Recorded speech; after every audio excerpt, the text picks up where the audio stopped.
Trending in Sports presents Harper's Sports Bazaar with Harper Cotie. Strap yourself in because we're set up, switched on, and ready to go.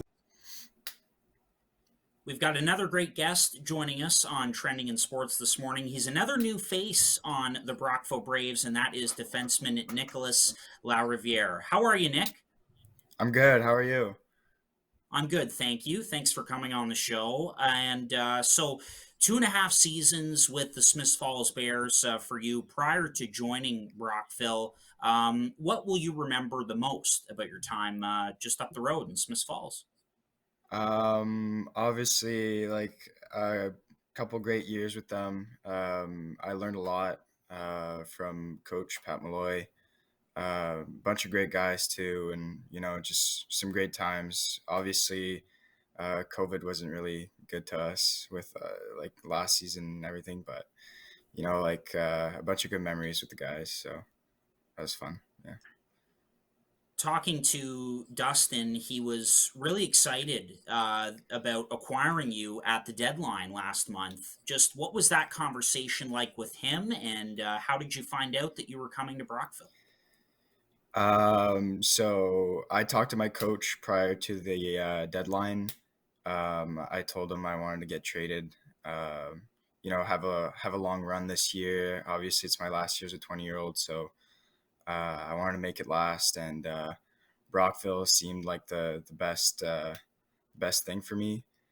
And then I talked to Dustin, and he was super nice to me, welcomed me to the team and everything.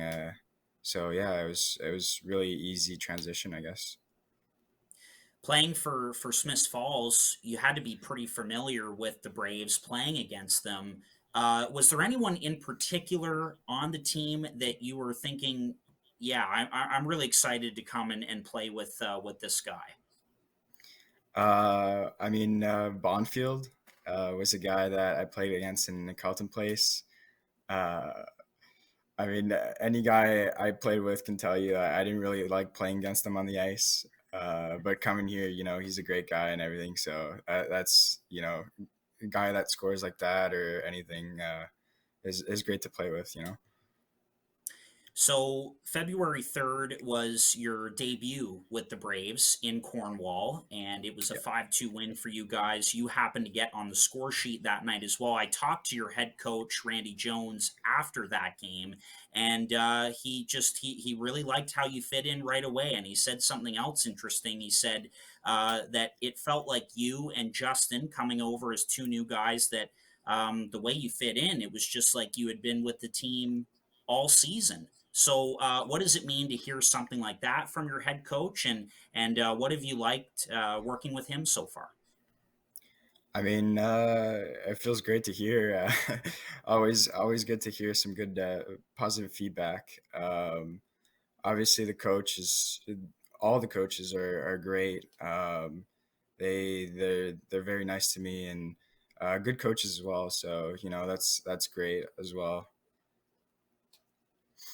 So you have 2 assists in your first 5 games with the team.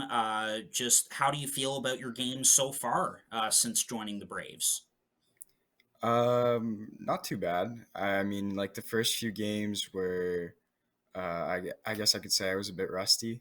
Um, uh, but it's been not too bad. I think I told you this earlier, but coming from Smith Falls, it's a bit easier to play with this team. I'd say a lot more support, and the boys just make it a lot easier for me. So it's really nice. Yeah. Yeah, it's a team with a lot of depth, that's for sure. And so, moving on to the Pembroke Lumber Kings, a team that you guys beat 3-2 in a shootout earlier this month. You're up against them again tomorrow night. So, like, what will it take to really get under the skin of this team and get another W against them tomorrow night? Obviously, just stick to our game plan. I think we played pretty well against them last week. It was a pretty tight game, but I think we have a good chance here. We have a great group of guys, so we should be able to get another win, hopefully. Terrific. Braves and Pembroke Lumber Kings tomorrow night, 7:30 puck drop at the Brockville Memorial Center. Nicholas, best of luck tomorrow night, and thank you for coming on the show. Thank you so much. And now I know